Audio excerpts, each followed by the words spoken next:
So we have a special guest today here on Fire Breathing Rob. This is Greg Palast. I'm a huge fan of his, have been for a long time. He's been on the BBC and many other news channels. He is an investigative reporter and also the author of many books, but his newest book is out right now, How Trump Stole 2020. And I think it's definitely a read that you guys should look into. So, Greg, thanks so much for coming on the program. Really appreciate the time today. Great. No problem at all. No worries. My producer is handing me a tie. Well, I'm gonna go wild. I'm not gonna wear a tie. So let's get down. The new book that you just wrote and are putting out right now, How Trump Stole 2020. Can you tell the voters a little bit about what made you want to write this book? And by the way, it just came out in audiobook too. Go to gregpalast.com. Well, it was, I wrote a book called How Trump Stole 2020, not because it's a prediction. I wouldn't bother. If it were over with, I would have gone to the beach. I'm here in California, just, go surfing. But it's not a prediction that Trump stole 2020. It's a warning. I'm trying to tell people how to protect your vote, make sure your vote gets counted at, that's the key thing, because the nasty little secret of American democracy is we don't count all the votes. And that's not, this is not from Greg Palast or well, you can tell I'm an investigative reporter because of the hat, but the truth is some of my investigation is as simple as looking up statistics on government agencies, which, by the way, most journalists don't do, because anything involving numbers, they're all number phobic. But we don't count all the ballots. For example, according to the government agency called the Elections Assistance Commission, in 2016, 1,913,369 ballots were cast and thrown away. Most of those, by the way, are mail-in votes. Almost 2 million votes officially, according to the federal government. And on top of that, 925,973, that's just nickels short of 1 million ballots. Provisional ballots were cast and rejected. Mail-in ballots that were never received and otherwise rejected, nearly 3 million. So we don't count all the votes. And on top of that, we don't let everyone vote. According to the EAC, 1.8 million people were blocked from voting in 2016, and it could be worse this time. Why? Because of what are called the purge. That is purging, like the TV show, The Purge. Once a year, you get to kill anyone you want. Well, once a year, secretaries of state, like in Florida, get to wipe out any voter they don't like. Now, understand, say, well, what is that? We literally cancel millions, and I'm not talking many, 16.7 million people lost their registrations in the past 2 years, 16.7 million.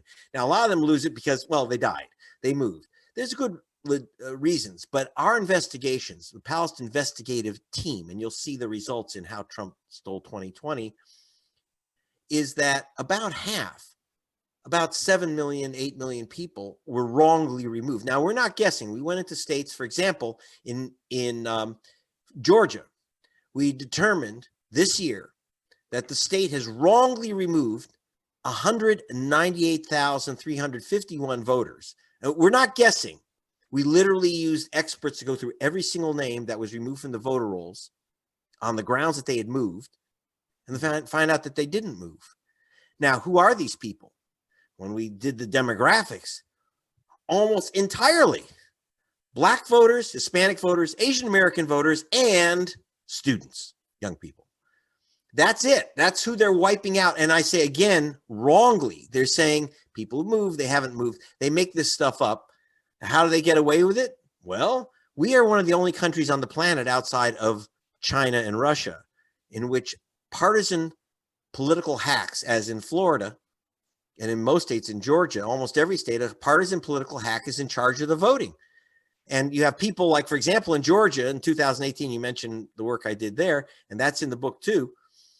In 2018, in fact, the book opens up by saying Donald Trump won re-election in November of 2018, 2 years before a vote was cast in this election. Now, how does that happen? Because what they did was they test drove a system of removing hundreds of thousands of voters in 18. It worked and it spread to Ohio, so I said 198,000 voters were illegally removed in Georgia. Now, Georgia's a swing state. At this moment, I just looked this morning at the polls. Biden's ahead in Georgia. It's, people think, oh, Georgia, that's Southern rednecks, people who eat deep fried Snickers. They're not going they're not voting for Kamala Harris, right? Not so. It's a white minority state as of this year.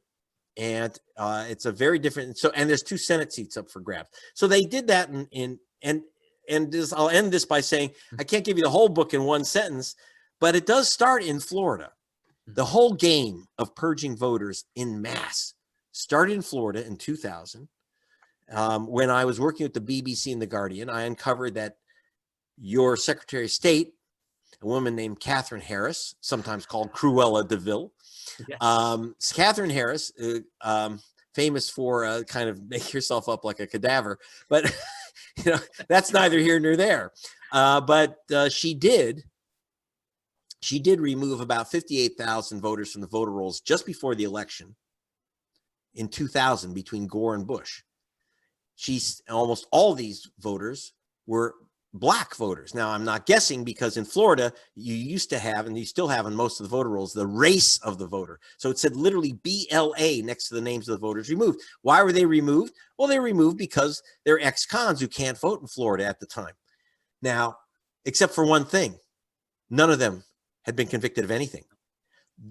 Literally, there was not a single illegal voter. Their only crime was voting while Black. Now, how did Florida get away with it? It was the first state to computerize its voter rolls. So with a flick of a button, you say, oh, let's take this list of so-called felons, which is a fake list, and just run it through the computer and just wipe out all these registrations. And once that worked, that exploded, especially with the Republican Party. It exploded all over the nation. And that's one thing to realize, is that now I'm going to, again, you pointed out in my book, I go after Democrats and Republicans. I am not only, I wouldn't say I'm nonpartisan. I'm kind of anti-partisan. I don't like any politicians, period, of any party. That's my job, to expose them all. But there's no question, in this general election, it's the GOP which benefits. When you remove Black voters and young voters, you're removing, or any voters of color, their color is blue. And yes, the Democrats have done some nasty, ugly things that I've exposed. But in this election, there's a very good chance that Trump will be reelected, not by the voters. If he's reelected by the voters, that's fine. But elected by this Jim Crow trickery. Can we go into 2000? I remember you went up to Tallahassee and went right in Clay Roberts' face and blatantly asked them tough questions, and obviously they got you thrown out of the office. Do you? It's funny. It's back I was working BBC television, right? And we got these secret lists of voters. Okay, they're removing voters. Oh, they're felons, and the American press just said, okay, well, gee, that's too bad. They have to lose their vote. Said, oh, there were some mistakes. And I said, wait a minute, I got the list. Weirdly, no other American journalists even bothered to ask for the list. I said, well, who are these criminals trying to vote again? Because remember, you vote if you are an ex-con, or you've, like, on parole in Florida, and you haven't finished your term, your parole, and you try to vote, you go back to prison for 5 years. Now, who's going to be that dumb? You want to vote even for president or school board or something, go back to prison for 5 years, and they get you. They get you. It's pretty hard to run away from that one. And so, but no one said, well, where are all these criminals willing to risk 5 years in prison? Tens of thousands. So I went through the list, and we found, like, for example, I had this guy, Willie Steen, Gulf War veteran. Why did they have him on the list? He had never had a parking ticket. It's just that there was a guy named Willie Osteen, and by the way, who is white, older, and, in another state, who was convicted of a felony, and they got this poor guy in Florida who's Black. Now, then I went to so I took these documents they thought they'd kept secret, and I took it right to Catherine Harris's office, and she had this her chief flunky, actually the brains behind her operation. He was a Harvard law graduate, by the way, a guy named Clayton Roberts, who was your chief counsel. He's a judge Florida. now in Florida. He's a judge. Well, of course. But go ahead. Yeah. This is welcome to Florida. And I can't wait till you join America. Or at least here in California, you might leave. But so I confronted him, and his first reaction was to just take the microphone. We had one of those lapel microphones. When I showed him, he suddenly saw I had his inside secret documents that how he'd fixed the election in 2000. And he ripped off his microphone and said, "This interview's over." He ran into his office, locked the door. I'm chasing him, saying, "Mr. Roberts, don't you think that people will think you basically stole this election for George Bush?" So he locked himself in the office, and I'm carried out by these guys in smoky hats out of the State Building. Now, it's funny. I just did that, I just told you about Georgia in 18, about removing 100. And by the way, in Georgia, they removed 340,000, a third of a million people before the gubernatorial race. That is the race between Brian Kemp and Stacey Abrams. Now, Brian Kemp was a Secretary of State. He's the Catherine Harris. He's removing voters while he's running for governor. So he's choosing which voters get to vote for him. And the ones he doesn't like, he's literally removing. Even the Wall Street Journal said it was unethical. But hey, what's unethical when you can just steal the governorship? So he wins by a few thousand votes after removing a third of a million. And he got this idea by looking at what Catherine Harris did in 2000 in Florida. She removes 58,000 voters, almost all, 88% Democrats, by the way. 88% Democrats she removes, and declares George Bush president of the United States by just 537 votes Yeah. in Florida. 500 votes, not electoral votes. I'm talking about individual ballots. So this game has a history, and it's gotten worse. And now with Amy COVID Barrett about to go on to the court, good luck on voting rights. Now, should that discourage you from voting? No! It should encourage you. And I'll tell you why. They steal your vote because it's valuable. If someone's stealing your car, you don't say, "Oh, don't break into that car. Here's the keys." Don't steal your own vote by not voting. Please. They're stealing your vote because it's valuable, so don't throw it away. Greg, let me ask you this. We saw what happened. Obviously, you talked about Clayton Roberts in Florida. Catherine Harris, she was the stooge for Jeb in Florida, too. And we saw what happened with Kemp. I remember that you did a report. I think you interviewed Martin Luther King, someone that was related to him, and she had never moved out of that area, and they denied her the right to vote. So how did they get away? How does the media not pick up on this? Well, I won't say no one. For example, in Georgia, I got a lot of support after the election from Stacey Abrams, who was defeated by these Jim Crow tricks. Mm-hmm. I wouldn't do anything for Abrams while she was a candidate. I'm nonpartisan, but she took up the cause, created a fair fight organization, hired my experts, actually. The lieutenant governor of Wisconsin, Mandela Barnes, has brought me into Wisconsin to help them defeat an attempt to purge the voter rolls. Just this weekend, I got an encouraging call and help in Michigan. We got a call directly from Congresswoman Rashida Tlaib in Michigan about what can we do because I uncovered that in Michigan, they had removed tens of thousands of voters illegally. And the Democrats have just taken over, by the way. So why don't they put them back? So Congresswoman Tlaib was trying to help us out. Now, one thing to note about all three of these politicians in Michigan and Wisconsin and Georgia, they're not white. And I have a very simple question for the Democratic Party. I don't care, I'm not here to support the Democratic Party, but I have a really good question. Where are the pale-faced Democrats? And why aren't they doing something about, yes, it's not their voters. That is, it's not white Democrats who are at risk, but it is Democrats. When you're talking about voters of color, like, for example, one of the reasons I know we got the call from Rashida Tlaib, who's, as one of the squad, one of the young new progressives who've come in. And she represents, in Michigan, is the biggest Arabic community in the United States. And, you know, the thing is, you're losing, the Democrats are basically abandoning these voters. This has been a big problem. Now, people ask me why, and I don't know, because I'm not a psychologist. I'm an investigative reporter. I can give you the facts, but the why, I don't know. I mean, like I say, I mean, it's not universal. For example, the Board of Elections in Wisconsin, I did an analysis, and you'll see it in the book called Stealing Wisconsin 2020. Are we talking about the 153,000 about the scrubbing? Yes. So I did 100, right. So I went to the Board of Elections. They said, we don't want to remove these people. We think this list, this purge list that the Republican legislature says we must use. So the Republican legislature passed a law signed by Scott Walker, the prior Republican governor, saying you had to remove these people who had moved, you know. And look, I got to tell you, I mean, go to gregpalast.com. You can see the film. And you can see the film that we did about Wisconsin. Take a look at that.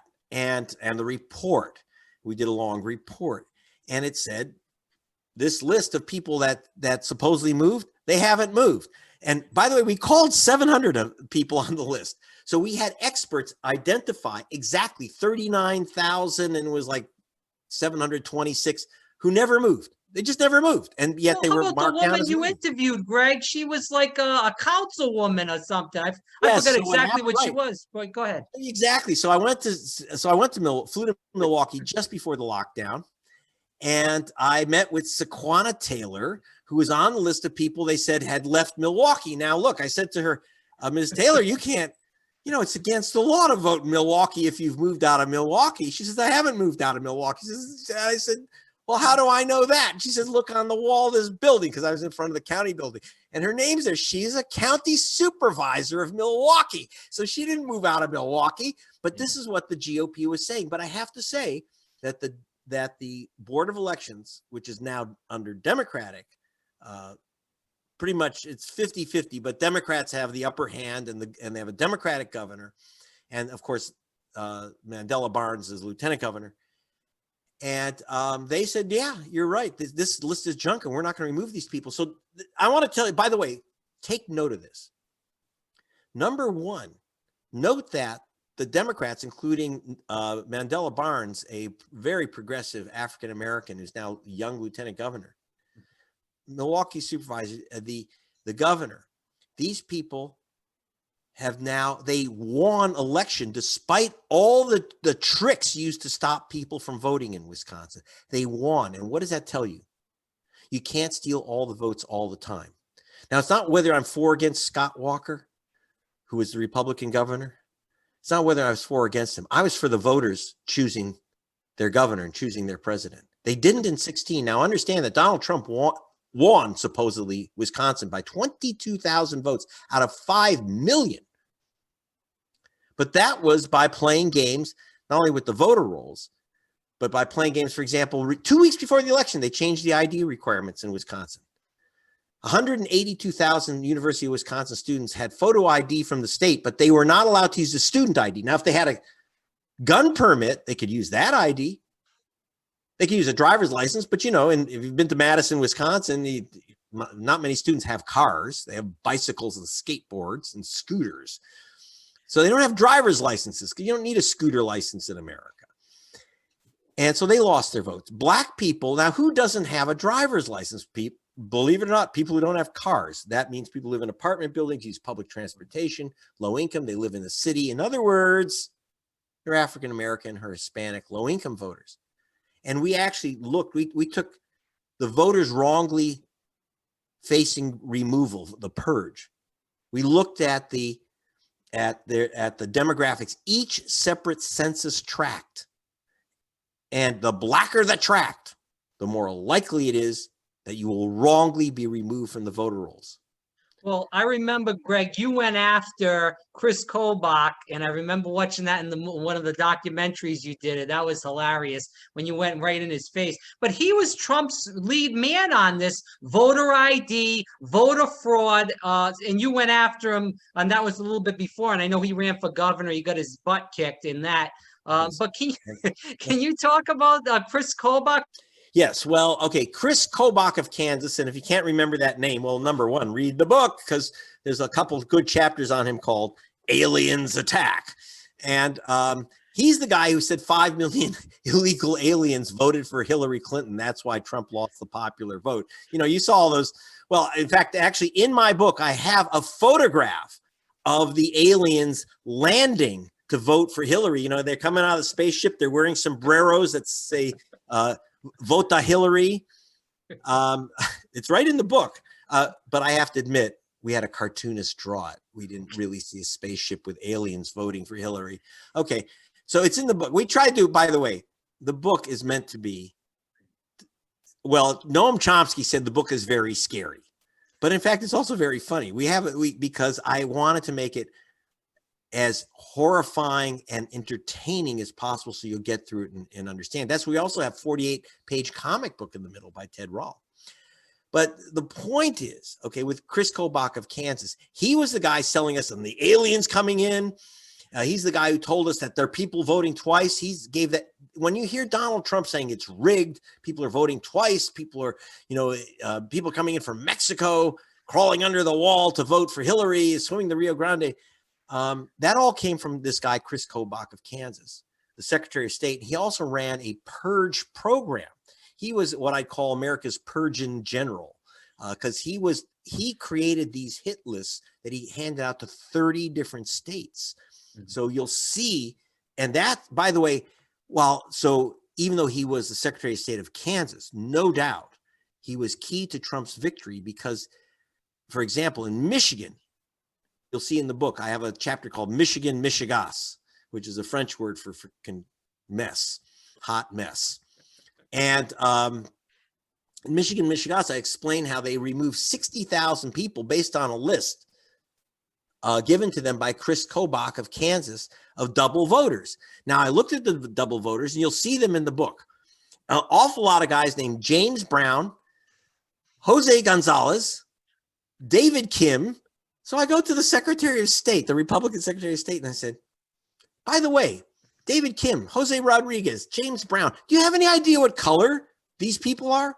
Well, I know a white James Brown. I said, oh, so then it's okay to remove everyone named James Brown from the voter rolls because they're saying these people are voting twice. And by the way, they are saying James Brown in Alabama, James Brown in Georgia, James Brown in Detroit, Michigan, these are all the same James Brown. Interestingly enough, when I got a hold of their secret little nasty hit list, it was James Edward Brown was supposed to be the same voter as James Thomas Brown. James Brown Jr. supposed to be the same voter as James Brown Sr.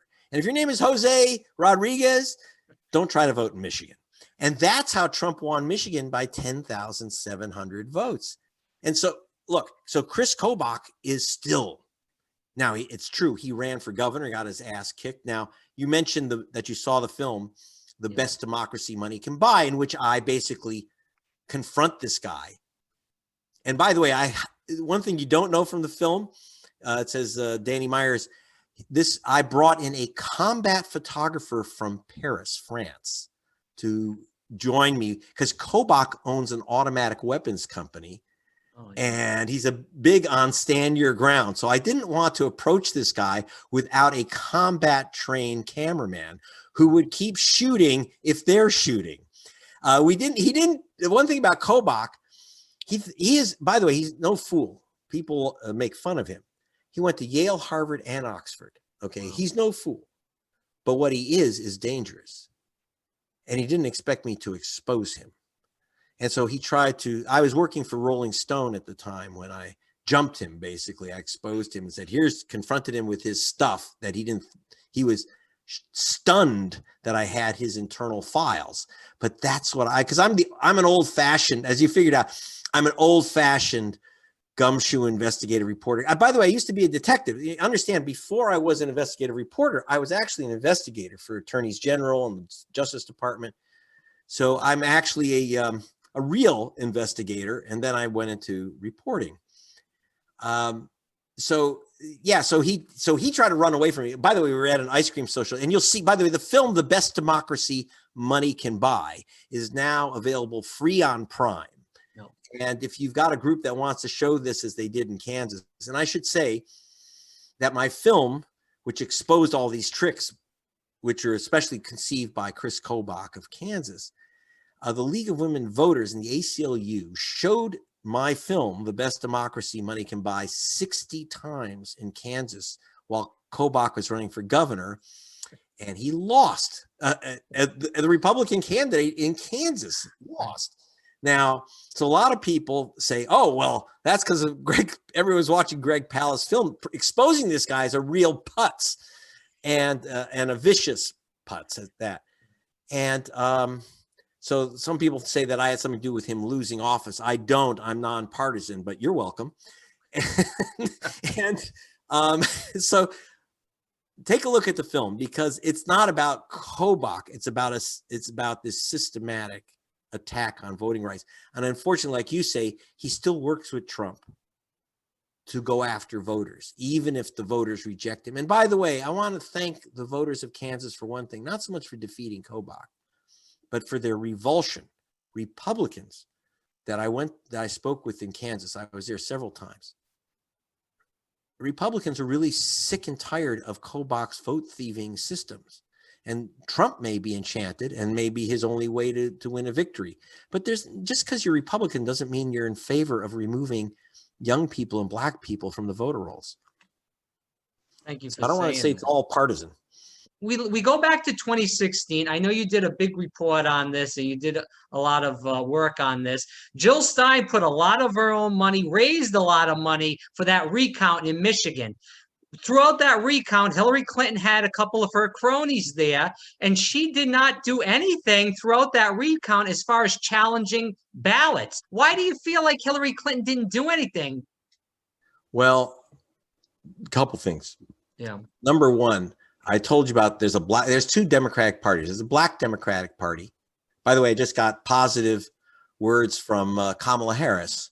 And again, I'm not endorsing Kamala Harris. She can endorse me. I don't endorse her. But and she was talking to because we work a bit with Leonardo DiCaprio. And yes, go to gregpalast.com. There's a 1-minute film which he hosted on his site, which we created, a public service announcement to help you check your registration. Very important to do so before you vote. SaveMyVote2020.org. That's right. Yes. So so one of the problems in Michigan is that you have a black party out of Detroit and you have a white party out of Lansing and the rural areas. And even now, while the Democrats took back the state from the Republicans, at least at the executive, not in the legislature, you still have a white party which is hostile to black voters in Michigan. I mean, the Attorney General, the Secretary of State, these people are not very friendly to African-American voters. Now, ask me why. I have no idea. Again, there's always internal politics, because remember, a lot of parties, white parties, I can tell you right now, there's often fear within the Democratic Party of a black takeover of the party. That's why superdelegates were created, to stop Jesse Jackson from becoming the first black candidate for president. So there's always been a fear of black voters within the Democratic Party. They need their votes, but they don't want to actually give them power over the party. And I find that consistently, and it's not universal. But so that's one of the problems. But so what happened specifically in Michigan is worth noting, and it's in the book. In 2016, as I told you, 2 million ballots were cast and never counted. But in Michigan, it was 75,355 ballots. So this is not an estimate. These are 75,000 and change ballots that were never counted because the scanning machines broke down. While you vote in Michigan on paper, you stick it in a scanning machine. If the scanner is broken, your vote isn't getting counted. So Jill Stein at the Green Party announced and raised $9 million to recount, what they called a recount. People misunderstand. It's not really a recount. It was principally to count the uncounted ballots. The ballots almost all out of Detroit, where 87 counting machines broke down, so it has to be counted by hand because the human eyeball is a machine that rarely breaks down. So they were going through these ballots. The Republicans were now it's Detroit, so they're all Hillary ballots, right? And the Republicans are challenging every ballot on any little cockamamie grounds. Oh, that wasn't the black pen. Oh, they put a check mark instead of filled in a bubble. They used Scotch tape on the envelope. They blocked on mail-in ballots. They blocked every vote that they could. The Democrats didn't block a single vote, which I agree. I don't think you should ever block a vote from being counted, really, unless you have dead proof it's fraudulent, which doesn't exist. But they didn't challenge the challenges either. And then when Trump sent his lawyers into court in Lansing, the capital in Michigan, and said, Jill Stein can't recount ballots. She can't even pay for it because you can count the ballots 100 times. Jill Stein ain't going to win Michigan. It has to be someone who could win Michigan. It has to be Hillary Clinton. Her lawyers are in the courtroom. The judge said, well, what does Secretary Clinton want to do? Does she want to count these ballots? And her lawyer's answer was, according to the reports, her lawyer's answer was, we're just here to observe. And frankly, that seems to have been her campaign slogan. But so so basically she killed off the recount, and she would have won if they went through the count of the uncounted ballots. So now, of course, that wouldn't have made her president. It would have flipped one state. If she'd have done the same process in Wisconsin, she'd have flipped another state. The problem, you can't recount Pennsylvania because they have these the last of the push and pray machines in America, like electronic machines with no backup at all. So, Greg, what's the story in Pennsylvania now? Because you hear all this stuff about, since you brought up Pennsylvania, you have to sign one envelope and then put it inside another envelope. Yeah. Makes you feel like you're in a dream world. Every state, one of the problems with mail-in voting is that about 1 in 5 mail-in ballots is not counted. And people have to be very careful, as you know, when you're putting in your mail-in ballot.